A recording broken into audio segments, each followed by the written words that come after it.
you for joining me. I'm Sarah. Yes, I am sat on the floor next to a radiator. There's a reason, it's not important.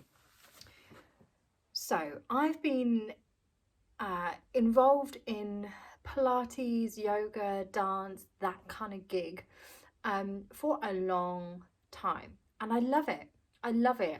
I'm genuinely so passionate, particularly Pilates, because that's what I trained in to teach.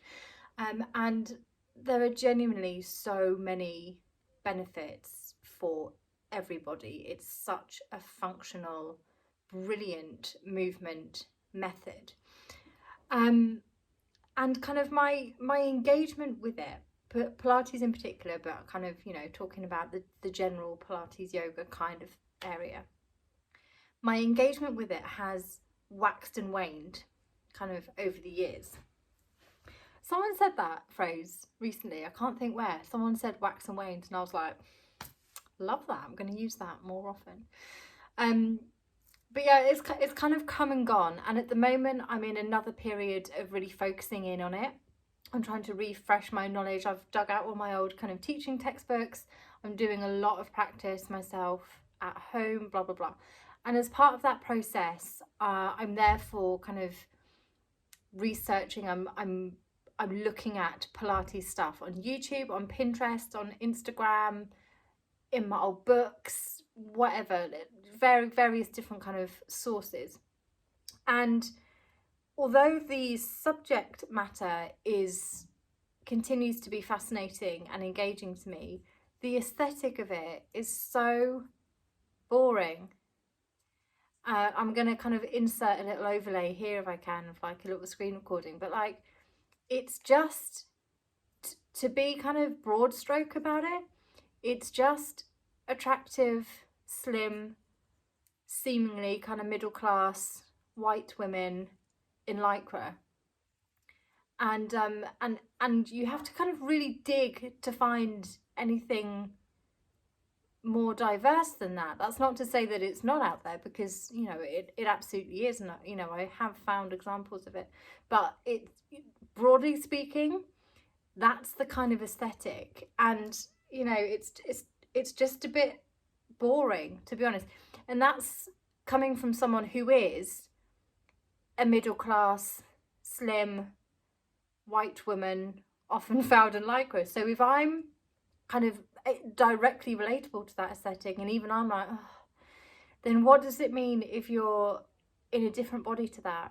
If you're a rugby player, if you're in a bigger body, if you're black, if you're a man, if you're over 65, and it's something I'm going to look into more, but I imagine it's not that accessible, which is such a shame, because, you know, it was invented by kind of an old German dude. Pilates specifically, yoga was old Indian monks meditating, and it's come so far away from those origins, and rightly so. You know, I'm not saying everything has to stay as it was originally. Things should absolutely move and evolve and develop and broaden, and so that's fine. I'm not saying it has to stay, you know, with Indian monks, but I don't know how it's become so pigeonholed to this kind of skinny lycra aesthetic. And I've got to be quick because I've only got a few seconds left. But anyway, so I'm just kind of pondering that point at the moment, and I'm thinking about it, and it's on my mind, and I would really like to explore ways that I can maybe present different options, or make things a little bit open, or a little bit more, you know, accessible,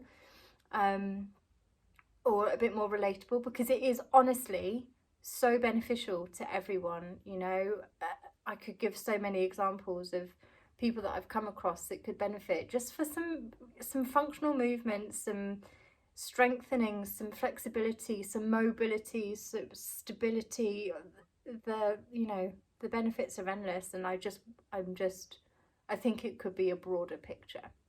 Anyway, I'll leave it there. I just want to say, I've not gone over 5 minutes. I just want to say one thing.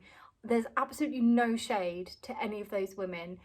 There's skinny white women doing yoga and Pilates that I've followed for years that are fantastic and are doing really valuable work and are delivering the message of these brilliant movement techniques to lots of people, especially in the online space. You know, people like Cassie Ho, wildly successful, people like Lottie Murphy here in the UK, brilliant, really beautiful, aesthetic, important.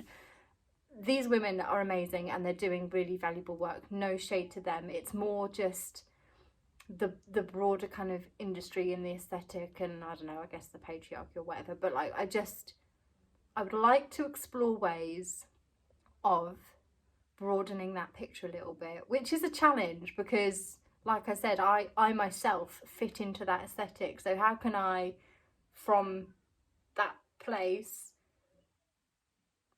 kind of be more diverse? And also I'm trying to, you know, doing a lot of filming and stuff on my own, so I've got to find a creative way of broadening the picture and showing a bit of diversification. It's a challenge, but I'm up for it. Let me know what you think. Do you agree? Do you disagree? Am I off my rocker? Is there a conversation to be had? Do you have any creative ideas? Do you identify with this? Do you identify with the aesthetic? Do you find yoga and Pilates off-putting? Do you even get it? Do you know what it is? There's a conversation. Connect with me. I love you.